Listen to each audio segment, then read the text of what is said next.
I know as I say that, millions of liberal sphincters just tightened. Oh my God, Bill, are you going to say something nice about him? What I'm going to do is report exactly what happened. You decide what you think about it. And if that's not enough pure Trump hate for you, I don't give a fuck. What a shocker that the people who see everything through the lens of race and sex see their election loss as a result of racism and sexism. Yes, if only we weren't so irredeemably unenlightened, we would have elected a black president by now. Oh, what, we did? Oh, right, and then re-elected him. Maybe you missed it because... All right, folks, it's finally here. The video you've been waiting for. Bill Maher just stopped by the White House. And while he hasn't gone full mega, let's just say he brought the heat to the Democrats. Now, this isn't the first time he's roasted them, but this round. The punches landed harder, the takedown was sharper, and the truth bombs were explosive. So if you're into raw, unapologetic takes and some real political reality checks, make sure to hit that subscribe button and turn on notifications, because you do not want to miss what's coming next. Now, for what I know you've all been waiting for, I'd like to give you my book report on my visit to the White House.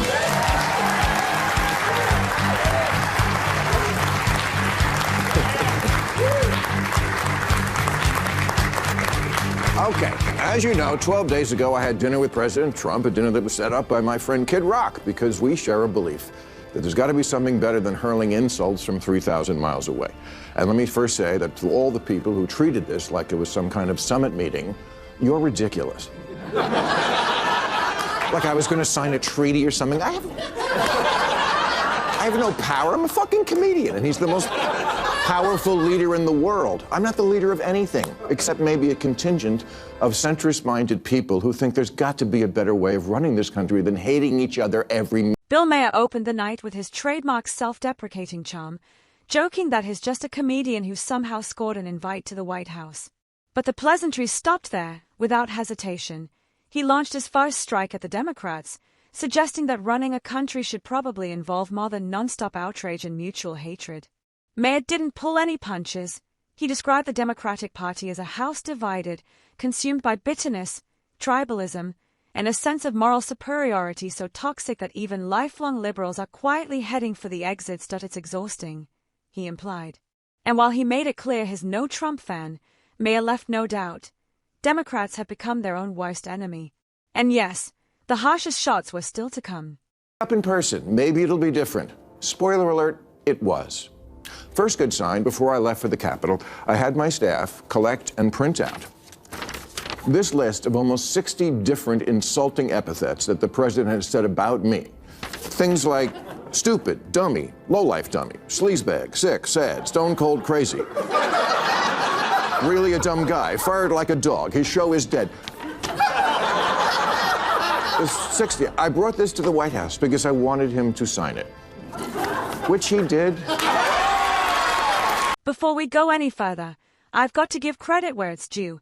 President Trump actually has a sense of humor. And that alone puts him miles ahead of today's humorless left. Bill Maher points this out later in the video, but the contrast is hard to miss. Trump comes across as naturally witty, relaxed, and approachable, even when he's throwing jabs. Now compare that to Kamala Harris, whose every laugh, line, and expression feels rehearsed, focus grouped, and somehow still misses the mark. That there's a big difference between being genuinely funny and trying way too hard, and sadly, the left seems stuck in the latter. Anyway, enough commentary, let's get back to the... As I say that, millions of liberal sphincters just tightened. Oh my God, Bill, are you going to say something nice about him? What I'm going to do is report exactly what happened. You decide what you think about it. And if that's not enough pure Trump hate for you, I don't give a fuck. Yeah.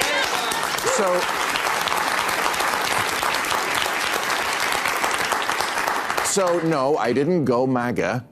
And to the president's credit, there was no pressure to. After we left the Oval Office, he showed me the little room off the office, you know, the one where Clinton used to... Okay. The blowjob room, okay? Well, not anymore. That's where they keep the merch now. I said this in our last video, but it's worth repeating loud and clear. Bill Maher has been a lifelong Democrat. He's spoken for their causes, voted for their candidates, and carried water for their agenda for decades. And yet, not once was he invited to the White House. Not under Obama. Not under Biden. Nothing now. I'm not saying either of them owed him a red carpet welcome. But it speaks volumes that Donald Trump, the man Maher has clashed with publicly for years, is the one who actually opened the doors and welcomed him inside. That's not just surprising, that's headline-worthy, and Maher didn't let the moment go to waste. That Clinton joke, pure gold. One of the rare times the room laughed because it was genuinely funny, not because they felt like they had to. Maher even went on to be strikingly complimentary toward President Trump. Take a listen. He laughs. I'd never seen him laugh in public, but he does, including at himself. And it's not fake. Believe me, as a comedian of 40 years, I know a fake laugh when I hear it. And I thank you for them. No. But, okay, example. In the Oval Office, he was showing me the portraits of presidents, and he pointed to Reagan and said, in all seriousness, you know the best thing about him? His hair. I said, well, there was also that whole bringing down communism thing, waiting for the button next to the Diet Coke button to get pushed and I go through the trap door. But no, he laughed, he got it. This is a far cry from the cartoonish villain the left and their media allies have been selling for years. According to them, Trump is a rage-fueled tyrant, dragging America into its final chapter, an orange-tinted apocalypse complete with gold-plated elevators. They've painted him as humorless, heartless, and incapable of basic humanity. And yet here comes Bill Maher, a longtime Trump critic, describing him not as the doomsday dictator we've been warned about, but as a surprisingly relaxed, fun-loving president who isn't afraid to crack a joke, even at the expense of his predecessors. That alone flips the narrative on its head that Maher's account doesn't just humanize Trump. It exposes the left's double standards in broad daylight. When that guy makes a joke, it's presidential. When Trump does it, suddenly it's offensive, dangerous, or unbecoming. The hypocrisy practically shouts at you. And coming from someone like Maher, that makes it hit even harder. Now, here's where it gets really interesting. Bill Maher calls out the legacy media for their full-blown Trump derangement syndrome. At one point, we were walking through his amazing tour of the whole house. And I don't remember exactly what we were talking about, but it must have been something with the 2020 election, because I know he used the word lost. And I distinctly remember saying, wow, I never thought I'd hear you say that. He didn't get mad. He's much more self-aware than he lets on in public. Look, I get it. It doesn't matter who he is at a private dinner with a comedian. It matters who he is on the world stage. I'm just taking as a positive that this person exists, because everything I've ever not liked about him was, I swear to God, absent, at least on this night with this guy. For years, Democrats and their media allies have pushed a carefully scripted narrative. President Trump was a dangerous dictator in denial, an egomaniac who refused to accept the 2020 election. They painted him as a tyrant, a threat to democracy, even a fascist. Every headline was loaded with accusations, distortions, and doomsday rhetoric. But then comes Bill Maher, no mega cheerleader by any stretch, admitting on camera that much of it was exaggerated, twisted, or outright fabricated. Maher didn't sugarcoat it. Words were being put in Trump's mouth, and the media ran with them gleefully. The agenda was obvious. And in just a few sentences, Maher set fire to the entire narrative, because here's the truth, Trump did concede the 2020 election. Maybe not in the way the left wanted, but he acknowledged it. Maher's admission rips back the curtain and confirms what many already suspected. The media wasn't reporting, it was scripting. And now that script is crumbling. In fact, Maher has been going out of his way on his own show to point out how fast the Democratic Party is spiraling, faster than you can say Kamala Harris. I must tell the usual suspects on the far left that the saying is, when you're in a hole, stop digging, not keep digging. Talk about doubling down on what got you fucked in the first place. Even the one concession I've heard a few people on the losing side offer, that liberals should stop saying that Trump voters are stupid, comes with a kind of unspoken parentheses. We know they are stupid, just don't say it.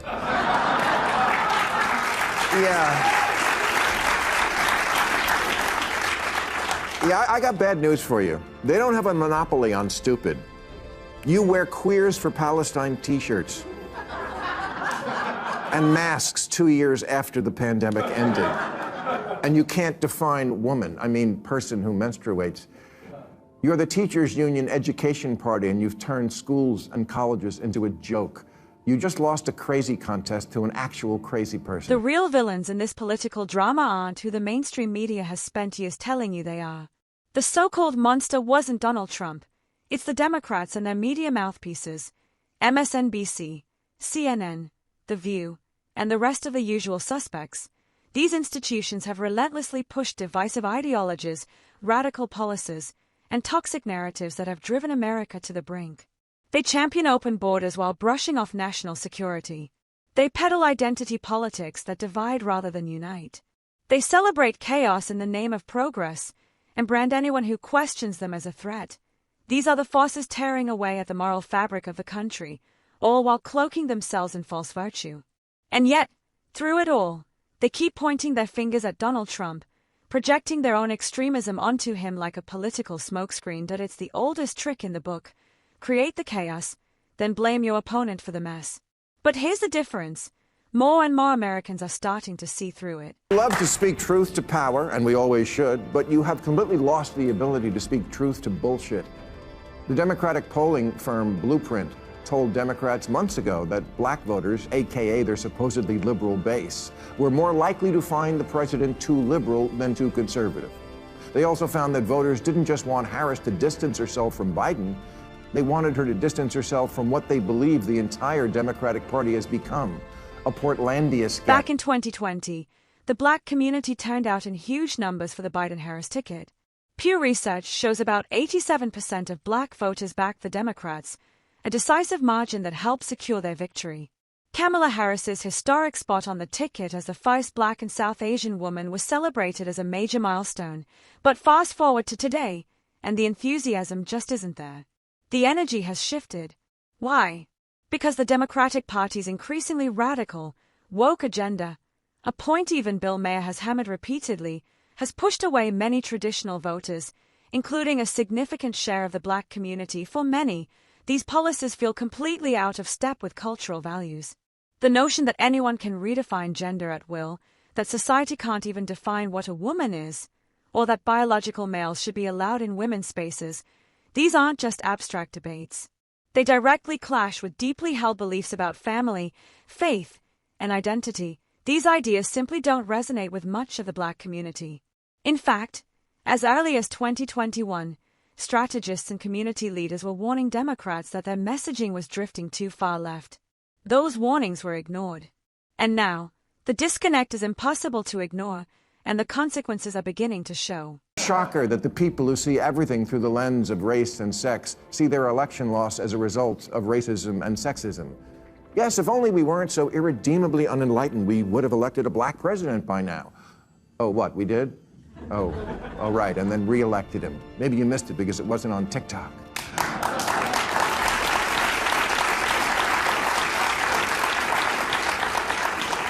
And sexism? Hillary got 3 million more votes than Trump, which in a normal country would be called a victory. It wasn't 21st century sexism that prevented a woman from being president. It was the Electoral College. Bill Maher, whether he meant to or not, underscored one undeniable point. Donald Trump is a far more capable, effective, and grounded leader than Kamala Harris could ever hope to be. Trump campaigned on results-driven policies, strong economic growth, secure borders, firm immigration enforcement, and a return to core American values. And love him or hate him, he delivered. The results spoke loud and clear: booming markets, rising wages, and a renewed sense of national pride. And what did Democrats bring to the table in response? Empty platitudes, emotion-driven rhetoric, performative virtue signaling. Instead of running on real policies that lift Americans, they ran on fear, outrage, and hashtags. Rather than uniting the country, they leaned into identity politics, stoked division, and pushed fringe social ideologies that alienated millions. So it's no surprise the tide is turning. Americans are waking up. They are done with theatrics and hungry for results. And when you compare records side by side, there's no contest. Trump leads, Harris trails, and voters are starting to notice. That wraps up today's video. If you enjoyed it, make sure to hit the like button and subscribe for more content like this. Thanks for watching, and I'll see you in the next one.